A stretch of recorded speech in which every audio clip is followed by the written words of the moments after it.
I Like Being a Kid. My name is Craig Jones. And I am Karla Kirby. And go for Go it. Go ahead. We're with the Rapides Parish Library, and we do this podcast to teach people about children's literature. Yeah, particularly children's authors.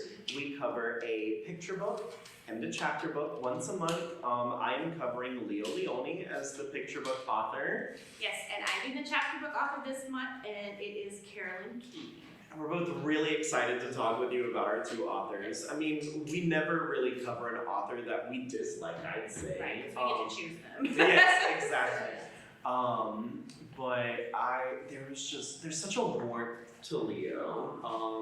There really is. There's a couple of videos that I found that just show his like connection with kids and how well he connects with them, and like is able to meet them at their level. He was born in 1910 in the Netherlands, and he was born to his mother was a concert pianist, and his father was a CPA. His mother's super flamboyant, a really big performer, and his father was very quiet and resigned. So they very much made like an odd couple. I love that, yeah. Yeah, and his mom was very much go with the flow. She was like, hey, your room can be as messy as you want. So she had like a lot of living creatures in his room. Like just like very messy. Oh, like turtles and lizards. Wow. And I think some snakes and things. And at one point he told the story that he had actually hidden some caterpillars, maybe not hidden, maybe just put in his room, and one day whenever they opened his closet door, it was a spring day, and a kaleidoscope of butterflies shot out of his closet door, which was super cute. That's so pretty. Yeah, he had an uncle that sort of took him around the canals in Amsterdam, and that sort of instilled in him a love of nature. And we're going to talk some more about his uncles. I could never pin down if this was the same uncle that sort of really got him into art or not, but I like to think that it is. Yeah. But that love of nature is definitely reflected in his books. So I mean, like Inch by Inch about a caterpillar, Frederick about a mouse, Fish by Fish, etc. He loves walking around in nature, and he said that he would walk for hours trying to find the perfect pebble, which was just super cute. He had a couple of tables in his room growing up. He had an art table where he would draw and create art. He got that art table from the uncle that I mentioned that I think was the one who took him down the canal. He also sort of taught him how to draw, and if that author's name is Uncle Pete, but I don't know if Uncle Pete was the same one. Yeah. He also had a nature table as well, and that's where all of his living creatures would be, and like rocks and things like that. He had an aquarium on his nature table and a terrarium on his nature table, and he would use the terrarium to make different scenes with pebbles and sand, and he had like a little cup of water, and he would put turtles and other creatures in his terrarium for his scenes. What I really found interesting too is that combining his love of nature was also just how much around art he was. He had, and this is sort of where it gets really interesting, he had an uncle, Uncle Willem, who was a diamond broker, and so he had a lot of money coming in, but because he would travel so often, he was also an art collector, and he traveled so often that he didn't really have like a specific place to leave his art. So he would just drop his art off at Leo's parents' house. And so, yeah, he was just always surrounded by this art that's, very like European. He moved to Italy, and he actually started his career illustrating for commercials. And he continued that career until around 50. But during that time, he moved to New York, which was his home for the rest of his career. Around the 80s was whenever he started living his winters in New York and his summers in Italy. And so that was really neat to see. He also married a woman named Nora that he met in Italy. And there's a scene of him, or a sort of little clip of him in New York. And he's talking about how much he loves the hustle and bustle of New York, but he also really loves the more like dingier parts of New York as well. And like I said, there's a clip of him in New York, and he's holding an umbrella in the rain, which surely looks like a gully washer. And he is just talking about how much he loves New York, and of it he says he calls it the most beautiful ugliness in the world, which I just really loved that as well. Obviously, the two places are polar opposites. You know, New York is a very bustling city, and Italy, he lives in like the countryside at a very like slow-moving pace around nature and things. He uses the animals that are around his house in Italy as models for his books. You know, so you have various books. I don't think we have any here that are about lizards, but he has some books that are about lizards. And he loves making the animals. I thought this was really interesting. He likes making them smaller than the page so that you can see the animal like in its environment, in its habitat. So I really enjoyed that because a lot of people do, you know, while the animal is the central figure of his art, there are a lot of authors that are really focused on making sure that that animal is the focus. And while it is the focus, there's all of the stuff around it as well. Like I said in the video, that as far as I could tell, it got stripped like straight from a VHS tape from McGraw-Hill, and it's on his website if you want to watch it. Definitely worth a watch.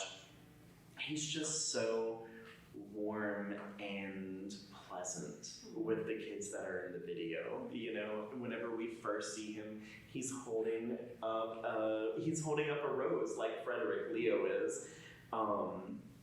He actually got the inspiration for Frederick from seeing a mouse run across his feet, and then later he got to his house and he saw a bookshelf that was like insanely full, and whenever he was going to sleep, he actually had a thought of, hey, if I combine these two, you know, that gets the plot of Frederick. He actually didn't start writing until his first book came out in 1959. Oh, okay. Yeah, and so to remember, as a reminder, he was born in 1910. So it was about the same time as his retirement, and he had a couple of sheets of paper, little sheets of paper, and he was using it on the subway to like entertain a couple of kids. Some sources said that they were his grandchildren, and others just said that they were like random kids. But he used that as an inspiration for his first book, which was Little Blue and Little Yellow, and again that came out in 1959. He is a very accomplished illustrator, gaining Caldecott interests with books such as Alexander and the Wind-Up Mouse, Swimmy, and others. He got the idea from Swimmy, actually, by watching a group of minnows. He was around the lake, like a lake or a riverfront or something like that.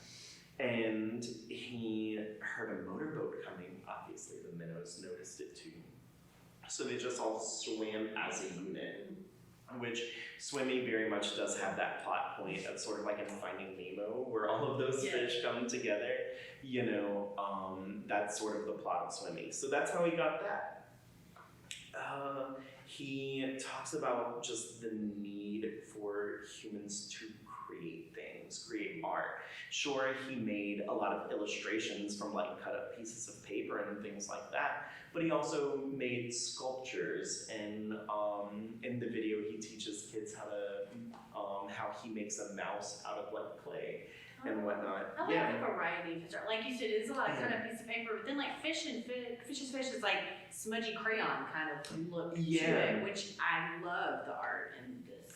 I like the variety. Yeah, in the video that I saw, he took a piece of paper and he had like a whole lot of paint on it, and he just dips the paper like in the paint, and that's how he made water. Which I was like, I never would have thought of that. And it is interesting too because, like I said, he uses a lot of different like types of art, but it's still recognizable. You see it, Definitely. and you know that's Leo Lionni. Yeah. Yes, definitely.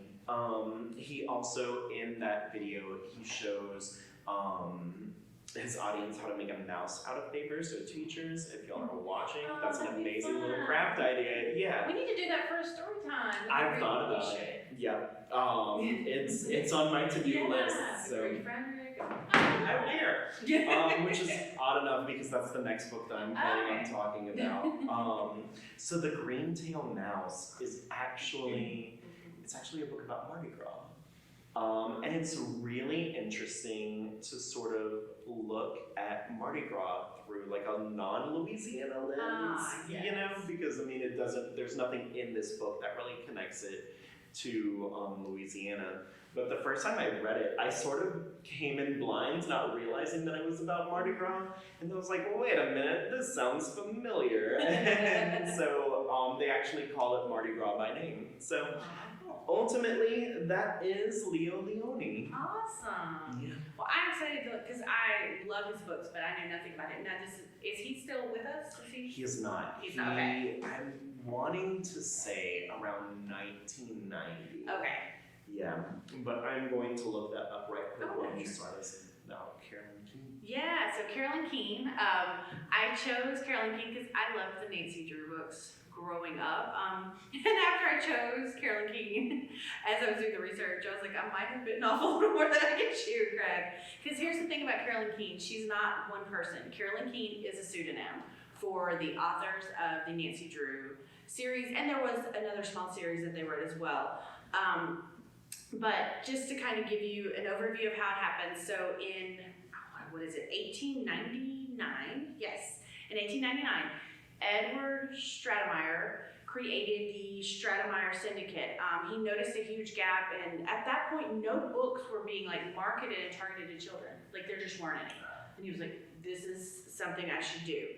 So he had all these ideas for all these different book series, and he knew he couldn't write them all. So what he would do is he would hire ghostwriters to write them. But he wanted each series to have a constant in the name. So there was a pseudonym. If you were a ghostwriter, you signed over the rights to your work, and you signed a confidentiality agreement. You could not say, I am Karolyn Keene, I write something. You could not. So you could say, I'm a ghostwriter for the Stratemeyer Syndicate, but you couldn't say what books you had written. And he even wrote a few, not of the Nancy Drew series, but of some others, and he published them in one of the pen names, and then in his own name, and the ones in his own name didn't do as well. Like, people liked that constancy of one author writing this series. So, Karolyn Keene is at least 13 people. I'm gonna rattle off the names really quickly, but we're gonna focus on the main one, the kind of who we think of, who was the kind of creator of Nancy Drew, besides Edward Stratemeyer. So we have Mildred Ward Benson, Walter Carrig, George Waller Jr., Margaret Scherf, Wilhelmina Rankin, Alma Sass, Harriet Adams, Charles S. Strong, Patricia Dahl, Nancy Axelrad, Sherry Wagner, Richard Ballard, and James Duncan Lawrence. All of them are Karolyn Keene. All of them. So now some of them only wrote 1 or 2 books. But I will say, the person that most people think of when they think of Karolyn Keene would be Mildred Wirt, later Mildred Wirt Benson. She wrote 23 of the first 30 books. And so she is kind of credited with really creating the character of Nancy. So we're gonna, like I said, I wanted to kind of talk about all of this, but I couldn't dive into every one of these. I wanted to talk more maybe about the Stratemeyer Syndicate, and we might do that one day. But the Stratemeyer Syndicate, just to let you know, it's the same group that had not just Nancy Drew, the Hardy Boys, the Bobbsey Twins, the Rover Boys, several Tom Swift series. all of those series of books had different ghostwriters, different pseudonyms. But yeah, they were all Edward Stratemeyer's kind of brainchildren. So basically how it would work is he would write an outline for a book. Okay. And then he would send it to the ghostwriters and they would fill it out and they would write the actual book. But he wrote pretty much all the outlines. Oh, wow. For all of them as long as he was living. So, yeah, but Mildred Wirt Benson, she was born July 10th, 1905, in Ladora, Iowa. She got an English degree from the University of Iowa in 1925. She got it in 3 years. And then she went back and became the first person at that school to get a master's in journalism from the University of Iowa. So she was amazing. But after that, she started, right after college and her master's, she started in newspaper.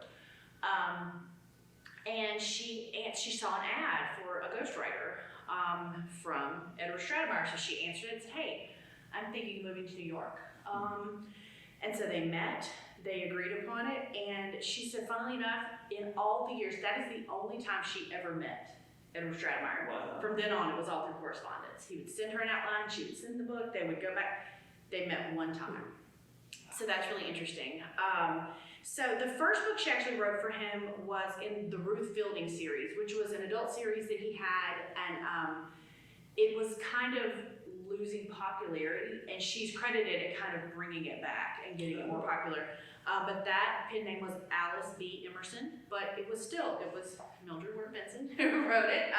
But that was her first book for him, and then after that, in 1929, he came up with the idea for the Nancy Drew series. And they had a few names they went back and forth before they landed on Nancy Drew. But yeah, so the very first book was in 1929, and she wrote 23 of the 30, the first 30. And she even wrote a few after that as well. I don't know what her total ended up being. So those first 30 were kind of, some people consider the first classic ones, they were 25 chapter books, 20 chapter books, then he went to a 25 chapter format. But yeah, so she started writing for that. To be a ghostwriter, like I said, you signed away all the rights to your book and signed that confidentiality agreement, and you were paid between $125 and $250 a book. Wow. Which I was like, what? But it was a long time ago. Yeah. So, and she wrote 23 of them, more than 23, but 23 of the first 30. So yeah, she, I think it's the fourth one, when she wrote The Mystery at Lalacan, right after she finished writing that one, and the series had just debuted. So she just finished number 4, but they had just released number 1. Yes. So when that happened, Edward Stratemeyer passed away. Oh. So at that time, and I'm going to read this because I don't want to get it wrong. Under the terms of his will, all syndicate ghostwriters for all of his series had received, let's see, I don't want to say it wrong, including Benson, were sent 1/5 of the equivalent of the royalties that the syndicate had received for each book series they contributed to. So she received 1/5, which this was new. It hadn't made any money yet, but the other series, so she really didn't get a lot of that. She received some. She'd written for the Ruth Fielding series. Yeah, Yeah. I was about to mention that. But those ghostwriters that have been writing for him a long time, but each series you read, you got a 1/5 of the royalties. So yeah. Now his daughters, Harriet Adams and Edna Stratemeyer, they wanted to sell the company, but it was the Great Depression, so no one would or could buy the company. So they kept it going. Harriet wrote some of the outlines. She kept working with Mildred Benson for a while. Mildred did take a little bit of a break, but she went back to writing Nancy Drew after that. But yeah, it's really interesting. There's like a weird there were some court cases that happened with it, and I won't get too much into that, but at some point, Simon & Schuster was being sold the rights to an idea for a Nancy Drew book or something, and Stratemeyer was suing them, And so at that time, Mildred Wirt Benson had to testify, and that is what outed her as Carolyn Keene. Really? Yes. And I want to say what year that was, 1973, or anyway, it was in the 70s. That was when she was outed as, because she couldn't tell before that, but she was subpoenaed to testify in court in this case.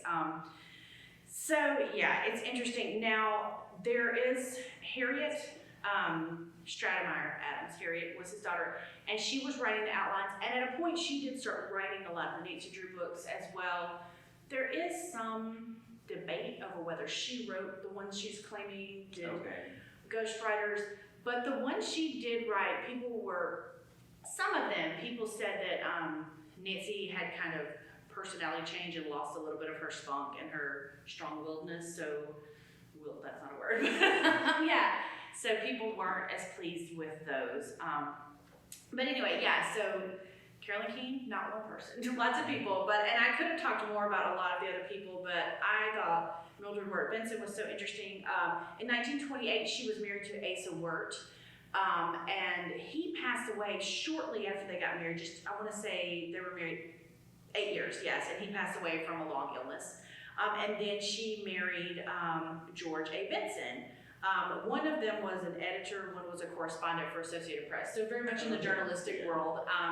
So after her second husband died, she became known as a great adventurer.